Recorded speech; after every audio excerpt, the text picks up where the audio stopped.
Good morning, everyone, and welcome to day 4 of the HDRN Canada Pragmatic Trials Training Conference. My name is Stefana Jovanovska, and I'm part of the HQP cohort of the Pragmatic Trials Training Program, and today I'm joining you from ICS, where I am a Senior Project Manager supporting external project teams that are non-ICS affiliated get access to the ICS data holdings. Today, we're looking forward to another great day of insightful presentations and conversations. But before we begin, I would like to acknowledge the land on which we're gathered. We acknowledge that the Pragmatic Trials Training Program coordinating STEAM's offices are located in London, Ontario, and are on the traditional territories of the Anishinaabe, Haudenosaunee, Lenapehoik, and Etowonderon territory. This land continues to be home to diverse Indigenous people, whom we recognize as contemporary stewards of the land and vital contributors to our society. We also recognize that our work is carried out on the traditional territories of First Nations, Inuit, and Métis people from coast to coast. We're thankful that we're able to work and collaborate on these lands. Before we continue, a few housekeeping notes to help things run smoothly. You can post your questions in the Zoom chat at any time throughout the day. We will address these questions during the designated Q&A portion and share them with the presenters after the conference. You can also connect privately with any of the conference attendees using the networking function in the left side menu. If you're joining virtually, please keep your microphone muted unless you're asking questions or providing feedback during the Q&A component of these presentations. The program email and website have been posted in the chat for your convenience, and the conference videos will be made available on our website after the conference concludes. On today's agenda, we are excited for you to join us today. For local learners wanting to connect in person, we're also hosting a live screening in room 3220 at Somerville House at Western University.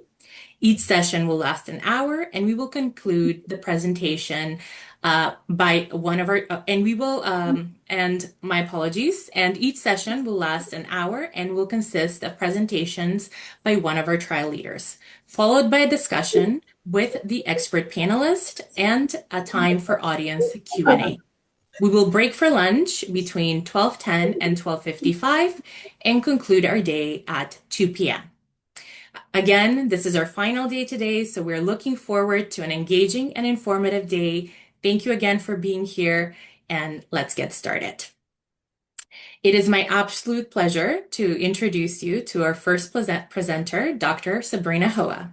Sabrina is a rheumatologist, assistant professor, and clinical researcher at the University of Montreal Health Centre.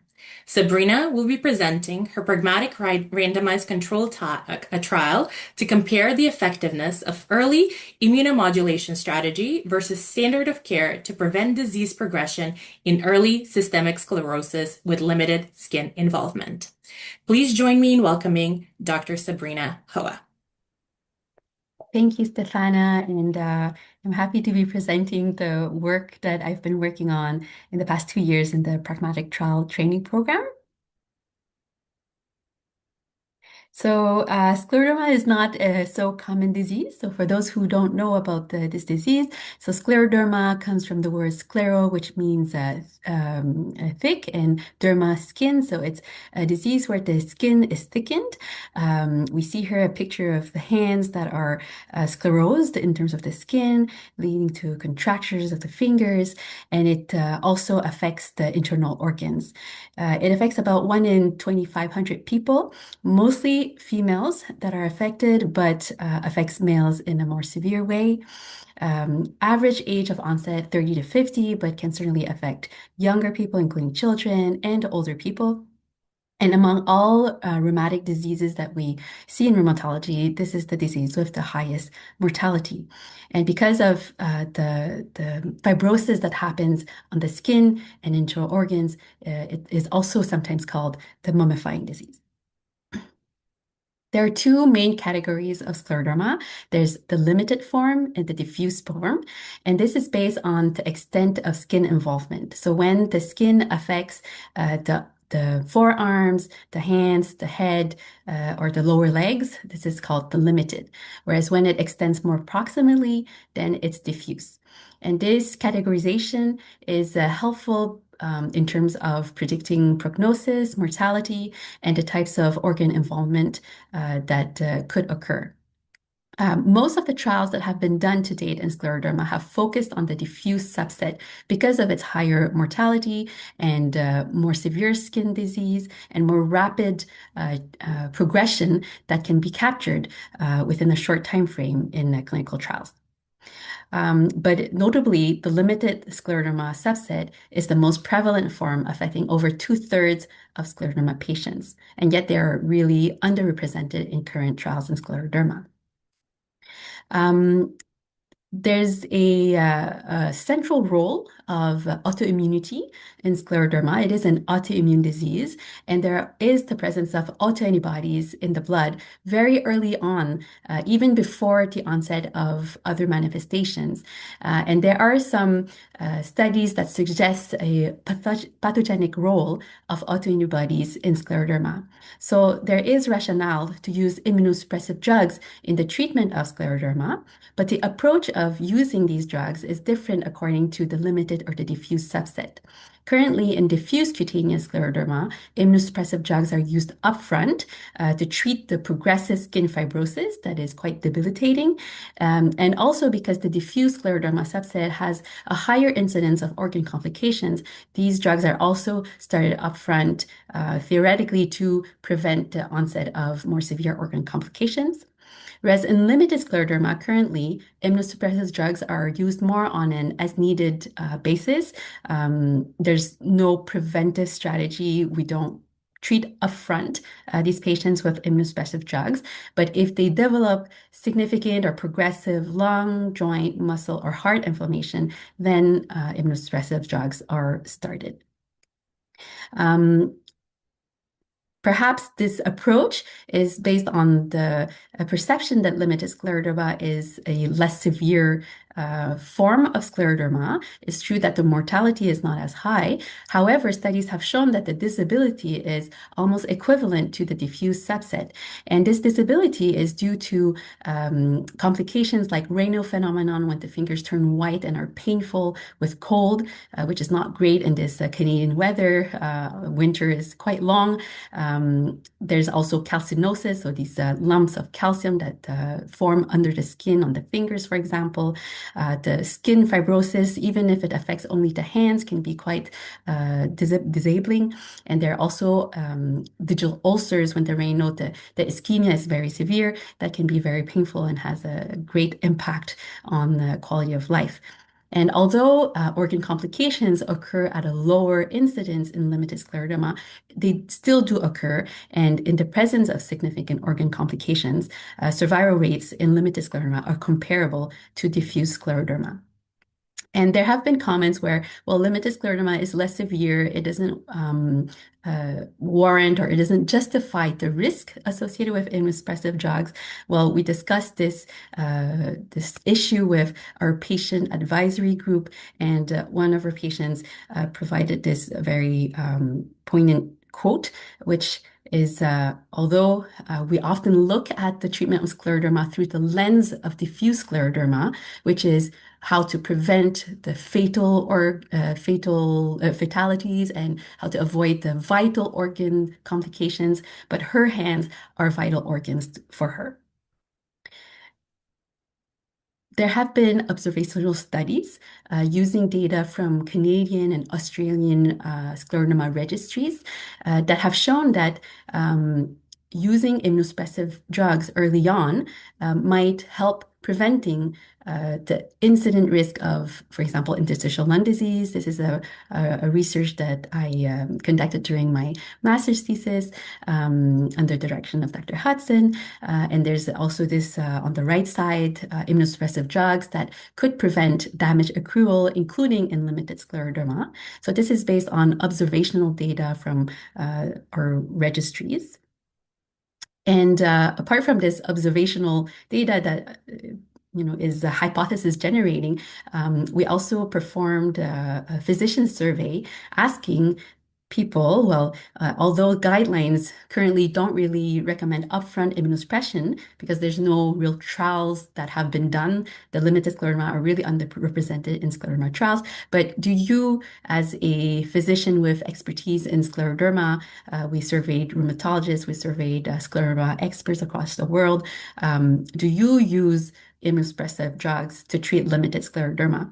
And what we see here, different shades of blue, but the more the darker shades are like always or most of the time or sometimes, and then the lighter shades are rarely or never. And we see that it's quite heterogeneous. Some people do use it to improve skin symptoms, others don't. It's very split. So there is equipoise in looking at this research question. And when speaking with our patient advisory team, they also think that given the high prevalence of limited scleroderma, the disability associated with this, this is a golden opportunity to have a major impact on the quality of life of a very large number of scleroderma patients who are currently not a big knowledge gap to be addressed. However, there are challenges to doing randomized trials in limited scleroderma because these patients do develop complications, but slower than the diffuse subset. There's a need for more lengthy follow-up. Over 2 years, and this may lead to high cost of performing randomized control trials in this population, so slower accrual of complications. Often the outcomes that are used in scleroderma trials consist of a skin score.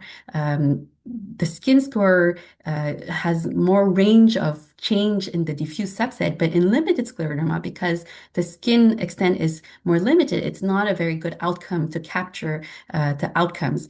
And the outcomes that we want to capture, it's not just one organ system, but the whole disease in itself. So, what I'm proposing is to do a pragmatic trial that would be embedded within existing registries. By doing it this way, it could save on costs. It could allow more long-term follow-up to capture more long-term outcomes that are relevant to limited scleroderma patients. And we would compare an upfront versus as needed immunosuppression strategy. And I would be proposing a pilot trial to confirm the feasibility and acceptability of the proposed trial. So for the full trial, the hypothesis would be that in patients with limited scleroderma, a strategy of early upfront immunosuppression will have a higher probability of achieving a more desirable overall outcome than patients treated with a watch and wait strategy, which is currently standard of care, over 5 years of follow-up. The specific aims for the pilot study would be to determine the monthly recruitment rate over 1 to 2 years of recruitment, and also to look at adherence, completeness of outcome data, and as well, we will be collecting the clinical effectiveness outcomes, and these results can be used as informative prior for the design and analysis of a future full trial through a Bayesian framework. So this would be a pragmatic multi-center trial, two-arm, parallel group, open label, a pilot trial that would be embedded within 10 Canadian and 3 Australian scleroderma registry sites. And I have put here the Preci tool. So in the design features, we have been mindful to have a more pragmatic approach to the study design. So in terms of the study population, this was consist of patients with a diagnosis of limited cutaneous scleroderma who have a disease duration within 7 years of their first disease manifestation. This 7-year cutoff was selected to maximize the power because the incidence of new complications will be higher within this time frame. We had a lot of debate around the cutoff. Some people were leaning more towards less than 3 years, some less than 10 years, some no disease duration cutoff, trying to balance having a pragmatic approach that would be generalizable to a lot of patients, but also taking in mind that the longer we wait, then there's more of the complications that accrue, and then we would have less opportunity to capture and prevent incident outcomes. And patients would be able and willing to provide informed consent. And exclusion criteria would be the current use of immunosuppressive drugs or current indication to initiate immunosuppression. So if in real practice, these patients should be immunosuppressed, then they would not be eligible. And contraindication to the two main medications that we will be looking at. The intervention would be a strategy of upfront immunosuppression, consisting of either mycophenolate mofetil or methotrexate at we'll say low or moderate doses. These drugs would be prescribed and titrated by the treating physician or the investigator as per usual practice.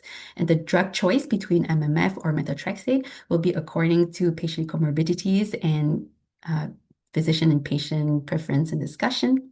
These two medications were selected because when we did our physician survey among the people who would prescribe immunosuppressive drugs, these were the top two medications that would be selected by physicians who are currently treating limited scleroderma with immunosuppressive drugs.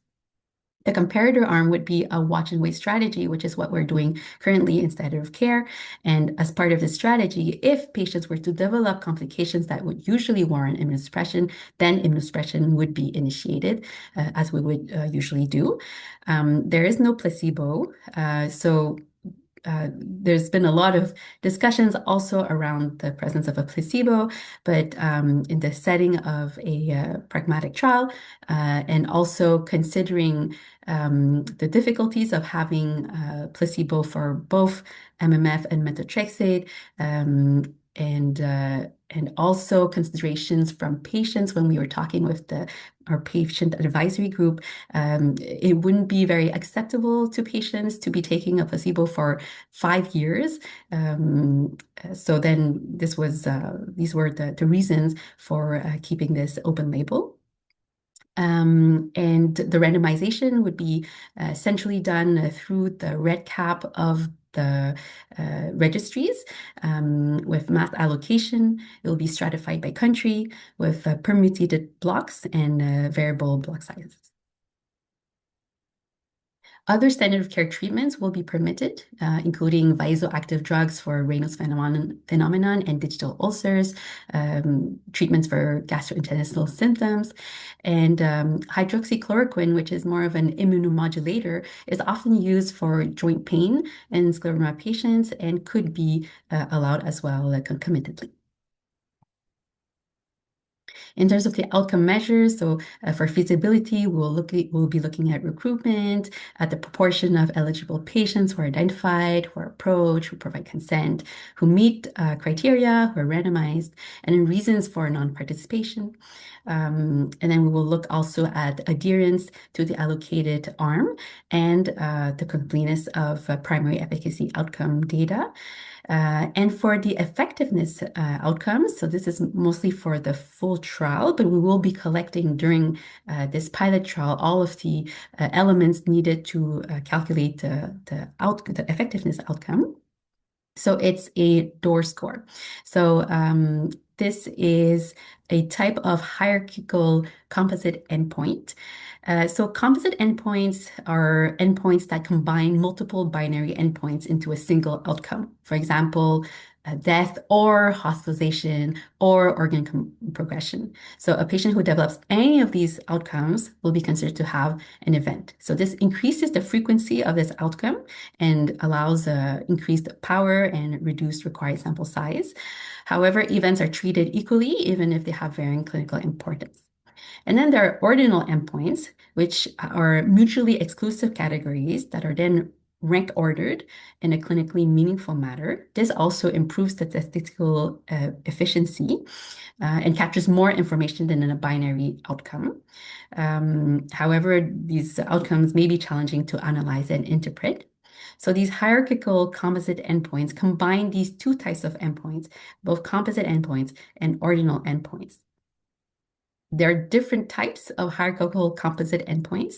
And here I'm going to be talking to you about DOR, or the desirability of outcome ranking. So this is when multiple separate health states that can be related to efficacy and or safety are combined into a single endpoint. This is more reflective of clinical decision making when we consider both efficacy and safety to make our decision. And it reflects an overall desirability of the outcome that we obtain, considering both benefits and harms, and it makes it a more patient-centric measure. These combined outcomes are then ranked in order from what is the best outcome and what is the worst outcome. Patients can sometimes experience more than one of those component outcomes, but are assigned the worst ranking.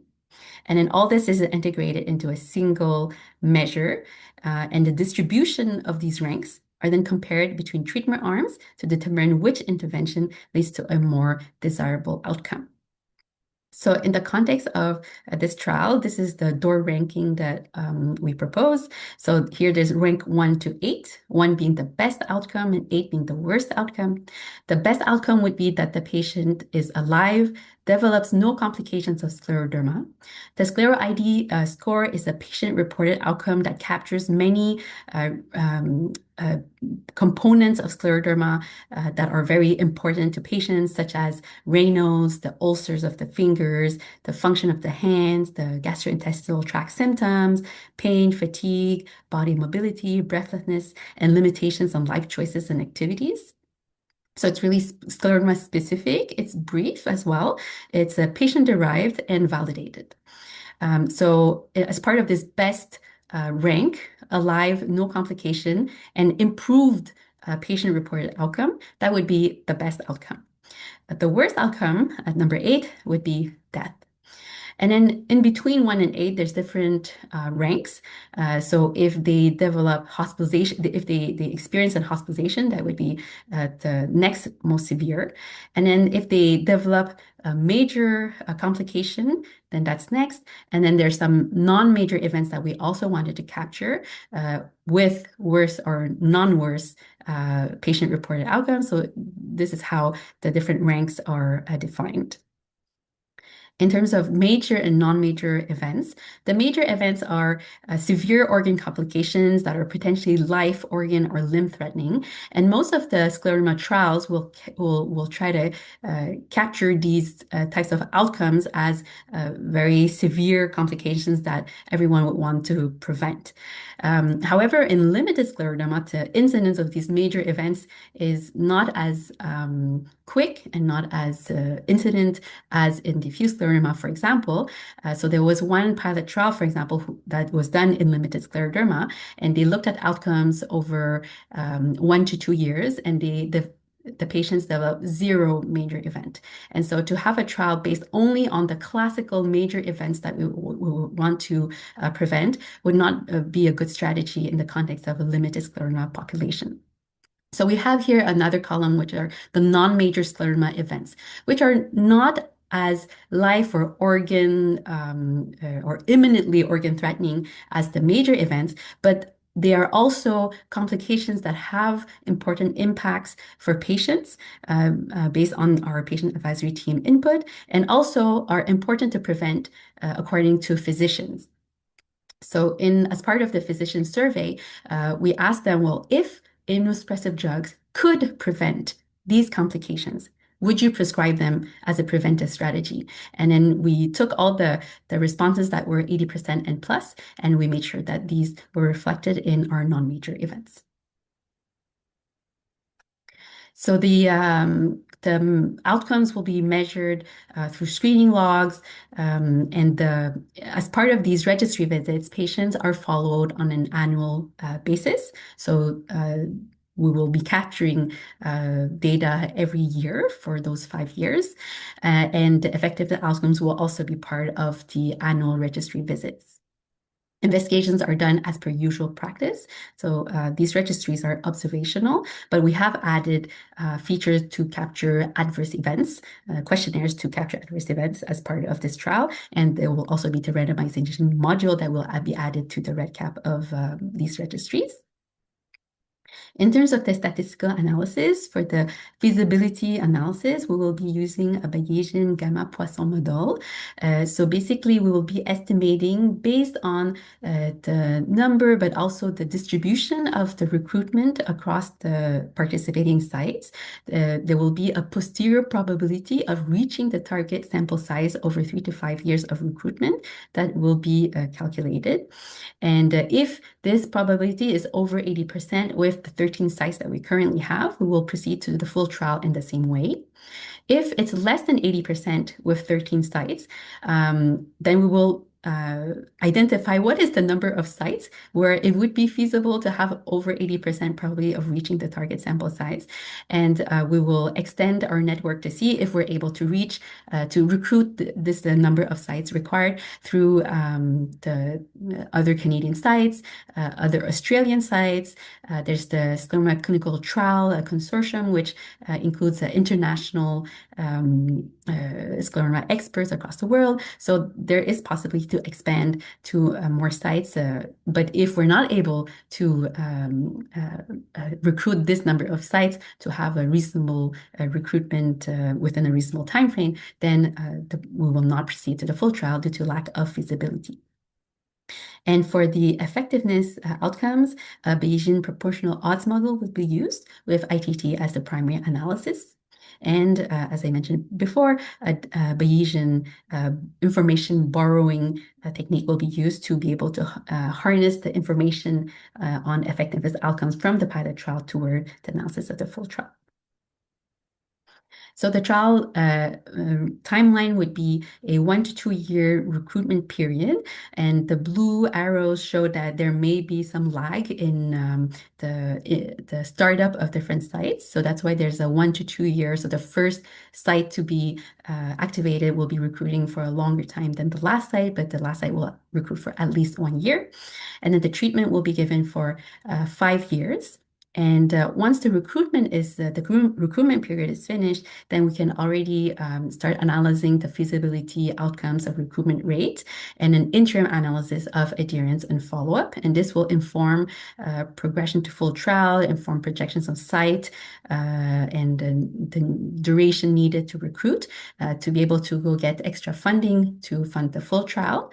And then once the pilot phase, including the treatment, is completed, then the extra information will be used to re-estimate the sample size for the full trial. In terms of sample size considerations, so we looked into the Canadian Scleroderma Research Group Registry to see what is the, among people who are not exposed to immunosuppressive drugs, what is the distribution of the door ranks. And this is what we see on the right column, the second box on the right side, control. So this is the current distribution of these ranks in the CSRG patients.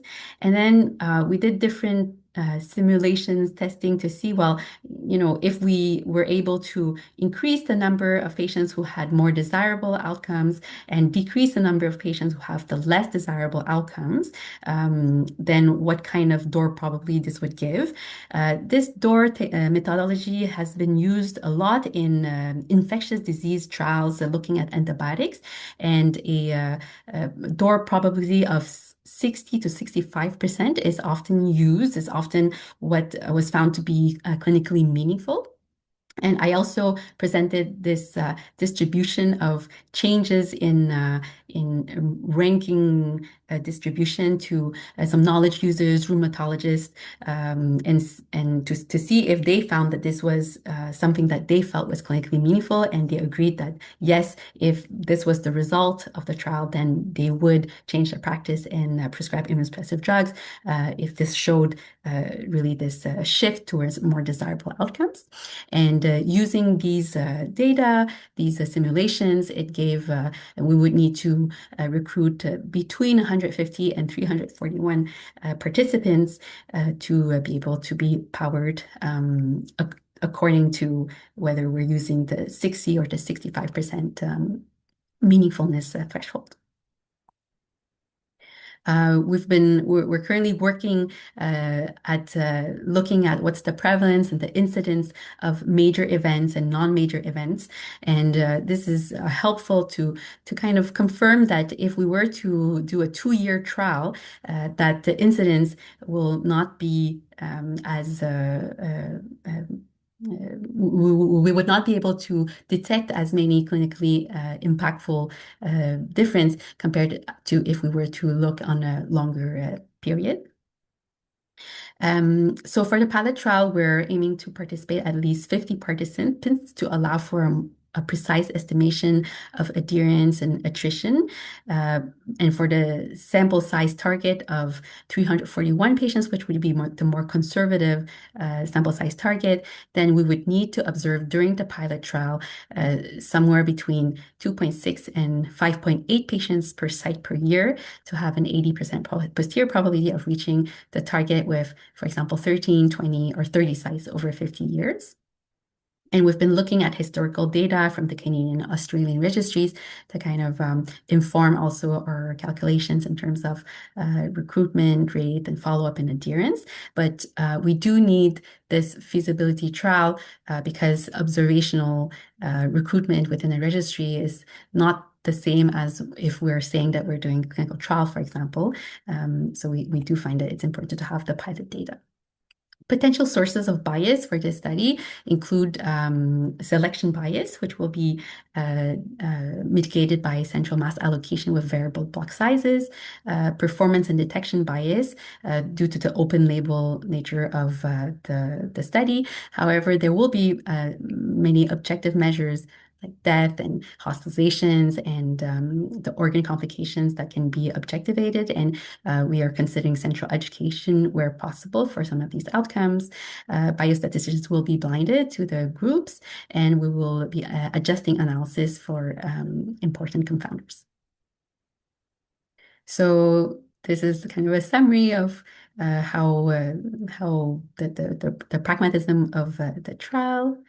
And in terms of next steps, so we're working to further describe the prevalence and incidence of outcomes in the CSRG registry, where we have updated the CSRG REDCap database to add features to make it more ready for clinical trial. We're preparing paper case report forms for the patient-reported outcome measures and also for the physicians. So lots of study materials that we're working on. We will be preparing and translating patient-facing materials. And then once all that's done, then we'll be doing ethics application, and we have submitted the protocol to some granting opportunities. So I'd like to thank the HDRN Canada Pragmatic Trials Training Program, which has been really, really great to learn so many things about pragmatic trials and about special outcome measures like DOR, and to have a team that meet with us every month to help us move along the project. Amit Garg, the mentor for this, my mentor for the project with Janet Pope. Thank you to Ahmed Al-Jaishi, who for the DOR outcomes. There's Stephen, Lauren, and Megan who are on the team. The support team, the research assistants, the Canadian and Australian co-investigators, our patient partners, or the Bayesian biostatisticians who have been helping us with that part of the biostatistics, and the SHUM rheumatology team who have been helping along with ideas of what's relevant and not relevant for knowledge users. And that's it.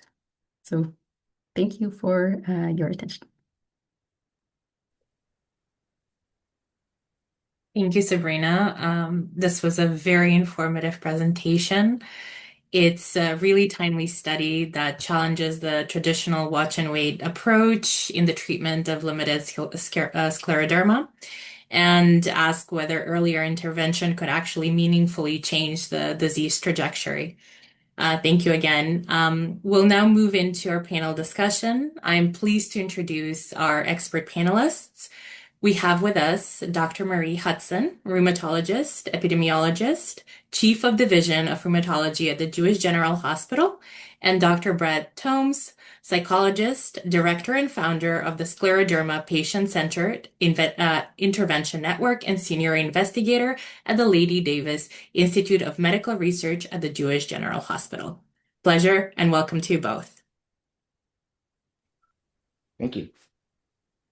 So we can now open the discussion for your comments and input on Dr. Hoa's presentation. Marie, do you want to start? Do I want to start? I thought we'd maybe open it up to the audience, but well, if I can start, I would say, Sabrina, if I was reviewing this, I would fund you.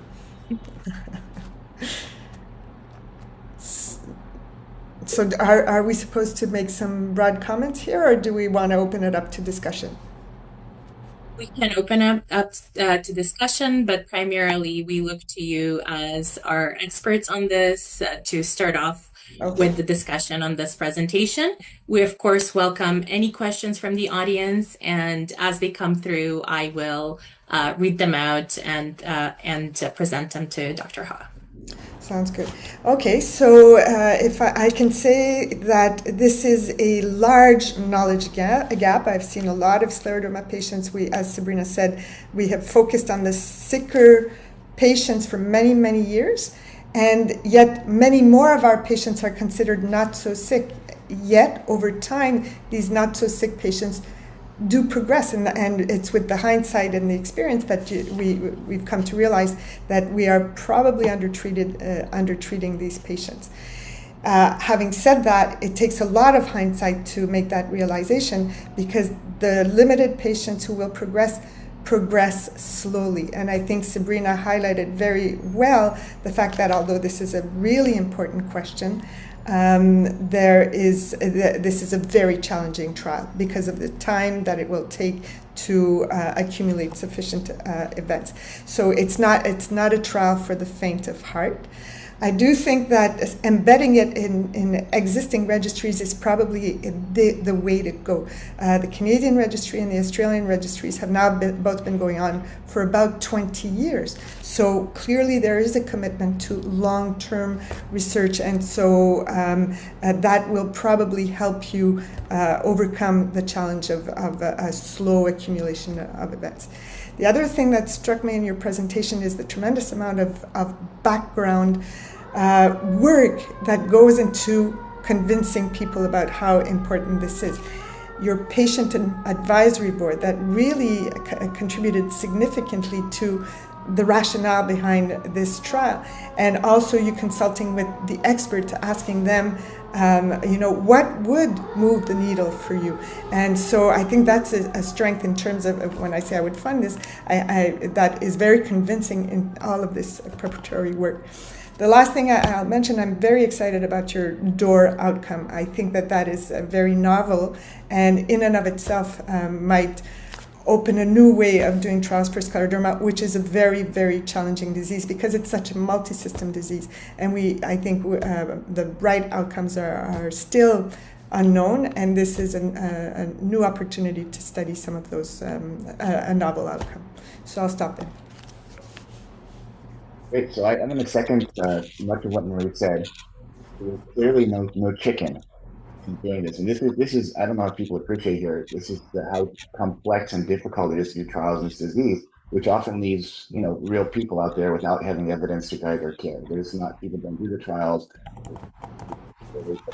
It's very tough because of the diversity, heterogeneity, rareness of the disease. These trials, I think, as Marie said, you've done a tremendous job in thinking some of this through, defining this. Your background homework is fantastic. I think, and you might, if you stack this up against a myocardial infarction trial or a rheumatoid arthritis trial, say, well, maybe it's not so much. this is a lot of information, Steve, and a lot of good information to put together. And it's surprising that as a clinician scientist with have a handful of ethical other things, trying to build a trial, you've been able to do all this. I think that's actually quite. So I think I do it. And I, by the way, I also like the door. I do a lot of methods review, and I get very tired of gimmicky new ways of measuring things, and most of them don't work very well. For the first time I saw this, I thought this is yet another gimmicky way to set this up. Now I'm confused with that initial bias, and I think this is really promising. I like how you set this up, so that's great. Um, I do have a few comments. I thought your rationale for the trial was very strong. I think you might actually, though, get into the idea. And there's two things that have to happen. Really, to do a trial, you have to have evidentiary uncertainty. It's not equipoise, actually. It's evidentiary uncertainty. You clearly have that. Then, if you move into the rationale for why you're doing it this way, uh, a pragmatic trial versus a typical placebo-driven trial, and that's where I think equipoise comes in more in terms of how you design this trial. Because the first reaction is, there's never been a trial that's really done through this and tested effects. Why aren't you doing a placebo-controlled trial? I think you might have a stronger rationale. Frankly, if you said it's not possible to do this, difficult to do multiple placebos, and the patients don't want a placebo, I think you can do multiple placebos. You can clearly do that. And patients always don't want a placebo. So I think you do have really good rationales. And one is the equipoise issue. You show that it's already out of the box, and people are using this all over the place anyway on an ad hoc basis. So you're really peeling back. You'd be asking people to peel back care that they're doing anyway, whatever the evidence is there, and that's not going to work. Um, and also, I think you had a strong rationale for the biological pathways and for the effects in diffuse. So I think there's a real strong rationale in terms of what's going on clinically and the rationale for it to do a pragmatic trial. But I think that's much stronger than saying patients don't want a placebo and it'd be difficult to do that. I think that wouldn't hold as well. Um, I think though one thing I notice is that and you're looking at potential sources of bias. I think there's one that was not included here. It's really critical, actually, in that you have in both your arms, there's latitude for decision making by clinicians. It's not prescribed. So, in the experimental arm, basically X or Y. So the decision making latitude there, okay, maybe not as big of a deal. But in the control arm, people are making decisions whether to treat under what circumstance, and they have quite a bit of latitude to do that. When to provide these medications for the limited ones. And you've got individual randomization with the same clinicians making those decisions and delivering the experimental arm. And I worry that it would almost be impossible to protect against bleeding there. I mean, if I'm I have five patients in the experimental arm and I have three over here, and now I'm supposed to. It's almost going to be impossible to get me to not begin to prescribe more than I maybe would have otherwise. I almost think you have to have a cluster randomized trial here. I just don't. And I think you have. Everything's difficult in scleroderma. I think you've got to go that way, and I think you could do it with the centers you have. I think that's a really critical one. The other thing I noticed you brought up, or at least in your protocol, and didn't go into as much here, but the UK trial tried to do this. It was a little bit different in some ways with one drug, but they couldn't recruit their patients. And this was a coalition of British centers that has a lot stronger trial history. I'm going to, cut to the chase and be very direct. A lot stronger trial history. The CSRG does not have a trial history. And so it doesn't mean you stop here. If they couldn't do it, neither can we. But I think you've got to do some more unpacking with Chris Denton and the group over there that led that. And what actually happened and what did they learn here, what they know. And because I think that some of the things of addressing, I know in protocol you address is slightly different in terms of drug delivery and some other differences, but I think there's some learning that could go on there in terms of what actually happened to address those. Because that was a really good trial group that didn't make, and they have a strong history. They've completed multiple trials in recent years that were, strong. So I think that's got to be more of a focus here. And I would suggest that you might consider. You have had a great advisory group, but I look at three advisors and I go, yeah, they work with us too very closely. These are some of our all stars, right? I think you might even expand. If I could suggest, we do a lot of patient engagement, is expand a little bit your group and add a few people onto like a board in addition to your three all stars. And you might want to engage them in unpacking this British trial and figuring out some of the kind of things that that went on here, and I can pre-plan in your trial rather than just doing it, just doing it and seeing. Maybe you might have the same things happen, right? That you could have cut off ahead of time. Um, a couple more comments, but I think some thinking need to be done in feasibility versus pilot trials. So pilot trials are a subset of feasibility trials, right? Feasibility is anything that you do to think if you want to move on, and pilot trials are basically a replica of the full-scale trial. Um, and I think you might want to expand into more feasibility. I mean, you can do the pilot, and there was some, and then I also I think some questions here, but what's happening in the decision making? What are some barriers to clinicians making the decisions along the way or recruiting? And so I think you've got some good outcomes that look at, can you recruit? Can you follow people up? But also you might consider actually building in some mixed methods work to get into what are the processes? Because feasibility, in addition to those hard outcomes, can look at the processes, the resources required, and kind of trial management. I think that might be something, given how new this is, and you might want to think about going. It doesn't lose anything on the pilot, but building into more of a broader feasibility aspect to get some of this knowledge as you're doing it. Last comment I'll make, I think it's going to be important to sort out, is this a progression trial or not? Because your messages were mixed on that. One, you talked about moving forward to full scale. Two, you talked about using the results from the pilot to power it. But you can't do both of those things. You can't look at the results and progress. If you look at the results, you stop. And so I think you've got to, that whole idea, is this feasibility more broadly? Is it a clearly defined pilot?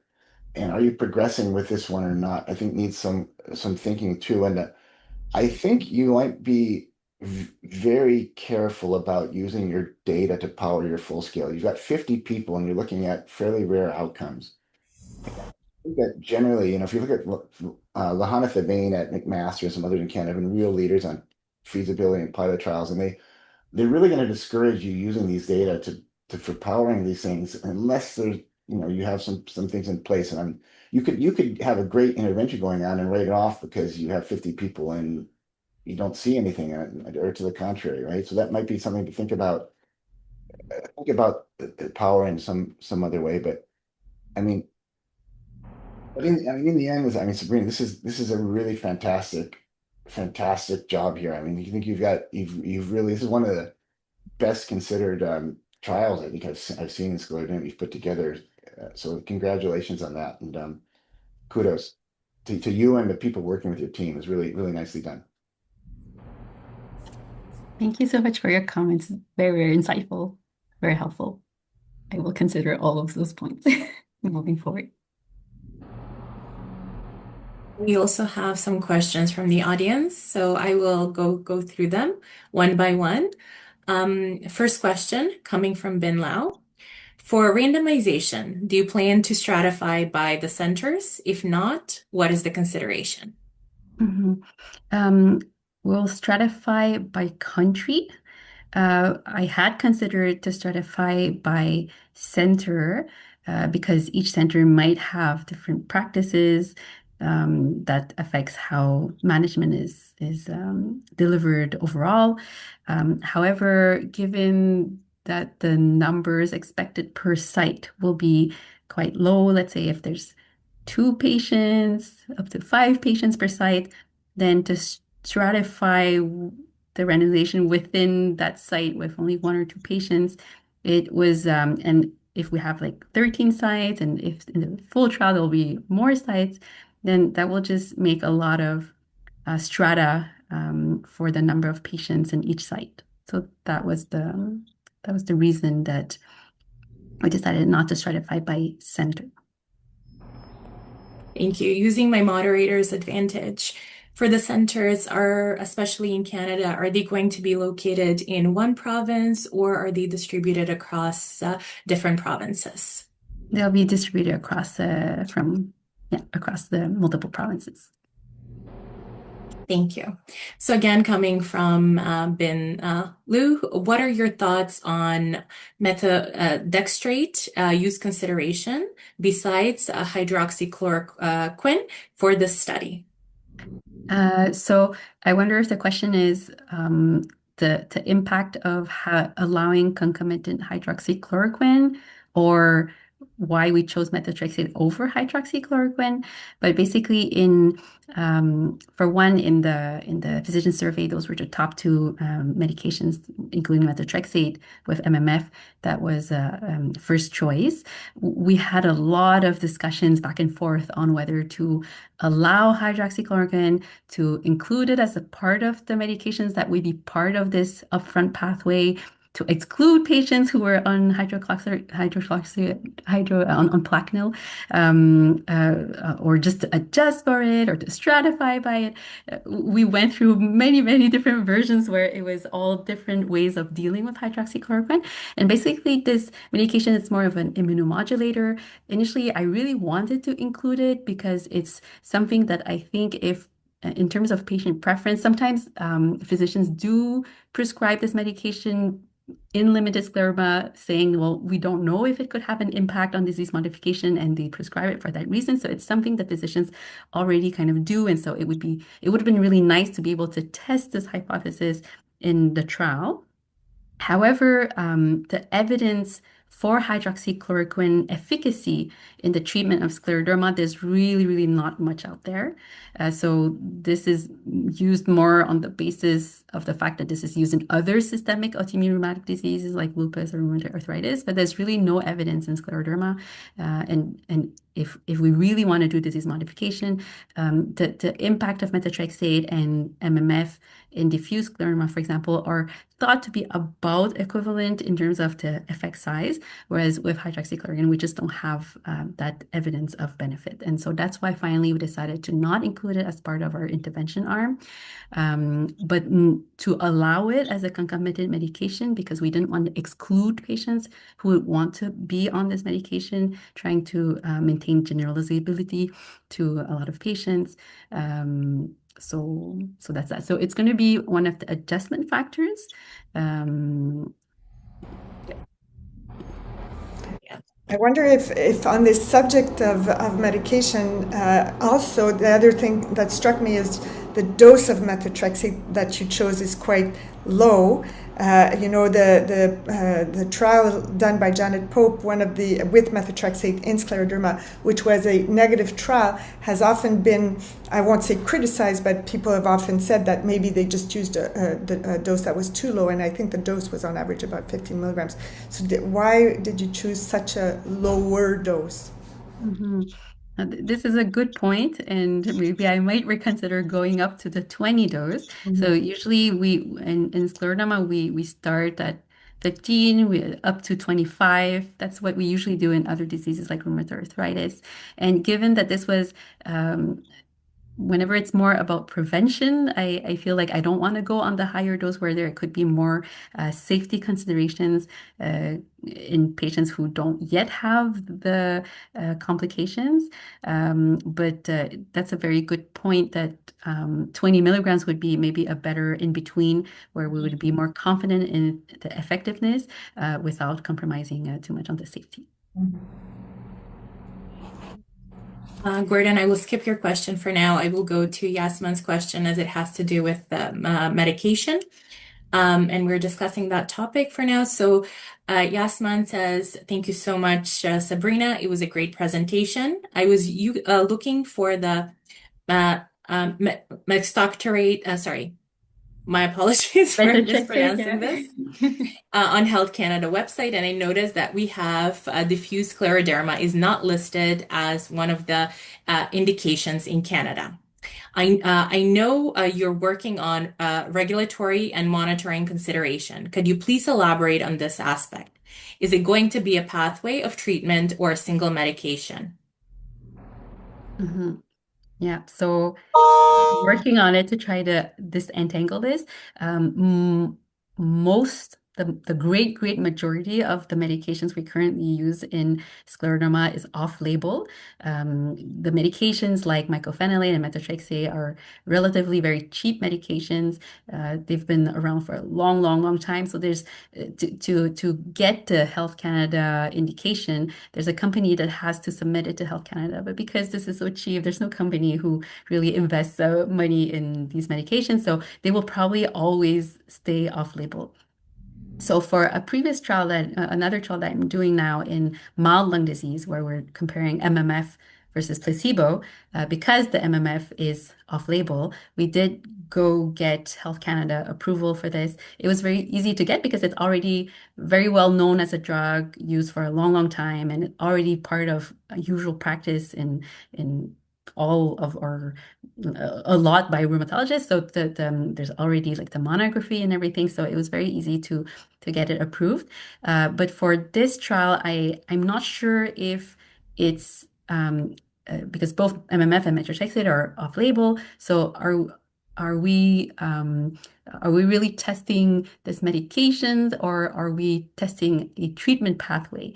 And it's not about the application. The application is long, but we can deal with the application. But it's because if we say that this is something that we want to, medications that we're testing, and then following the Division 5 Health Canada regulations, we would need to be labeling correctly and following the number of pills, the dispensation, and all that.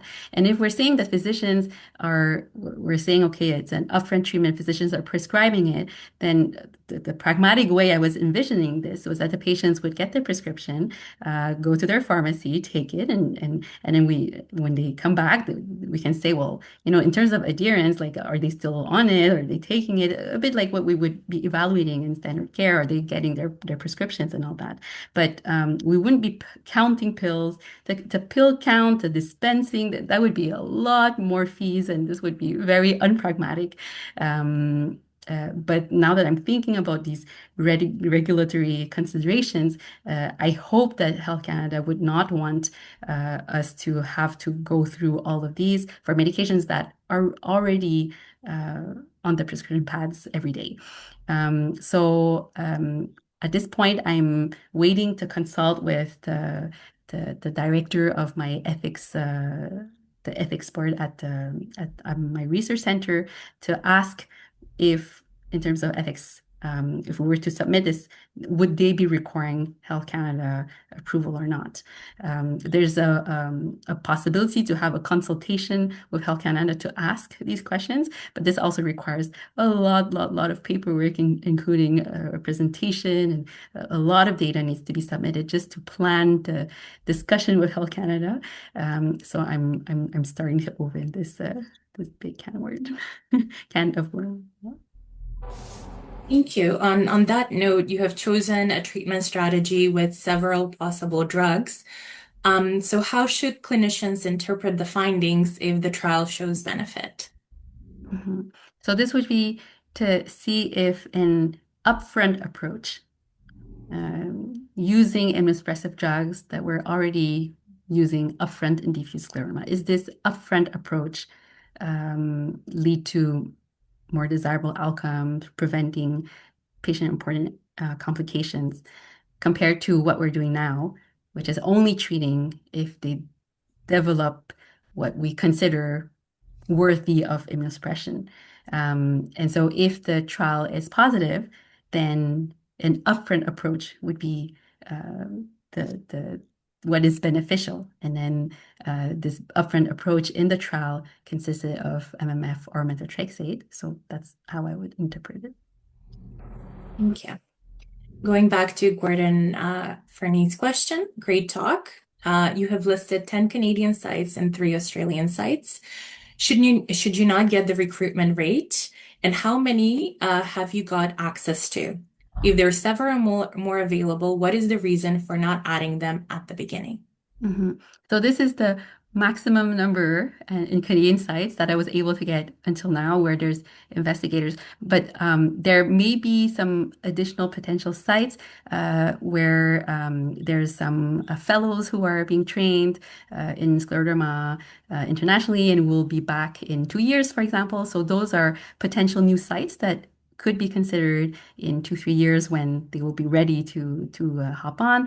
There are other sites that we're trying to reconnect with. So the network may grow, but this was the sites that were ready for embarking on the trial at this point. Yeah. Question from Robin Kidd. Excellent presentation and study. I really appreciate how you embedded feedback from your patient advisory council throughout the presentation, clearly demonstrating how their input meaningfully informed key study design decision alongside input from clinical and other experts. Given how you will do this, I'm curious whether you have any plans to engage patients during the data analysis phase, which can be tricky to do meaningfully. I'm mostly wondering about this because it's something we're currently thinking about at our center. So any ideas would be welcome. For the analysis, I was thinking of patient involvement when we will be interpreting the results and when we want to disseminate the knowledge. But I would refer to Dr. Thunes here, who has his hand up and who is our scleroderma world expert in patient engagement. Oh, thanks. I don't know about that, but well, we try. So, this is something we've reviewed a lot. We have a group dedicated to engaging patients. And we're actually trying to look at the science of this, and there's not very much of it, in terms of what people can be doing. And, it's a burden for people. I know, I commented the people you had there before, they give a lot of their time for a lot of our groups. And so we need to use it wisely, right? They're doing activities that they can actually produce tangible results in doing it. So I think that sometimes, people say very blithely, oh, they should be engaged at all stages of the research project and all things. And I think that, there's certain things that they're gonna we don't have a lot of science in this, but they can help pick, outcomes and confounders and define how they're measured, and they're definitely really good at interpreting. We even write the discussion more and more. Our patient advisory team, this is their take on it, and they guided that. But I just think data analysis, once you have a protocol, you've done it. I mean, how many of us as more clinical investigators are even involved in ourselves, frankly? I mean, in terms of I just think that one is probably something that doesn't make a lot of sense uh, for for patients to do, unless we're misunderstanding what you're getting at in terms of being involved in analysis. Perhaps I can add, though, but maybe there is an opportunity here, maybe not in the analysis, but at least in the interpretation of the results. A little bit like what you said, you showed rheumatologists and you asked them, at which point would this change your behavior? I think you should ask the same question of the results to the patients. Do you think it's worthwhile taking a drug every day that might give you some side effects if we achieve this result? So I think at that point, patient engagement might be very valuable. Thank you. Another question from Bin Lu. Since the DOOR outcome includes patients' reported outcome, there can be a substantial missingness in collection of such outcome. How do you address this or reduce such missingness? Do you plan to assess this in the pilot study? Yes, completeness of data will be part of the outcomes looked at in the pilot study. And because our DOOR outcome includes the patient-reported outcomes, then it will also be part of what we'll be assessing.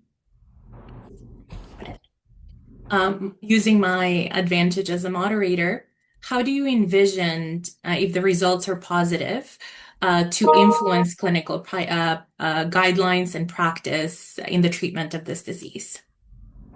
Well, I think the results, if we're able to go to the full stage and have some clinical effectiveness outcomes, could really, really change how we approach scleroderma and limited scleroderma. It's like a huge, huge pan of population of our scleroderma patients. So certainly currently in the guidelines, there's really not much unlimited. It's very organ focused. And so I hope that this work could lead to a kind of a change in paradigm where from palliating symptoms we go more towards a preventive approach like we do in many of our other rheumatic diseases. Thank you. And in the comments section, Gordon has added some great resource for patient engagement. Thank you very much for sharing that with us.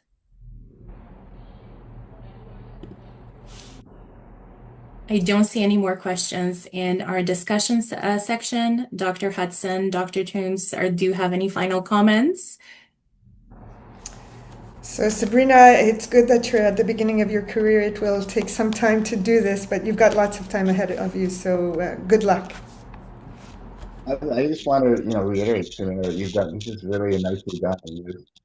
There's feedback and suggestions, but it's a really coherent pathway. It's a really strong rationale and a good framework to start on this. That's really, really hard to do in this condition and the problem you're looking at. That's not easy at all, and you've done a really nice job with that. So, good luck. I hope you proceed and actually, fund this and do this. Thank you. Thank you. Sabrina, do you have any final comments on your presentation? No, I think I said everything I had to. Thank you again for this insightful conversation and insightful presentation and the comments from both the moderators and the group. We will break now for lunch, and we will be back at 12:50 for our next moderated session. Thank you again, and we'll see you again soon.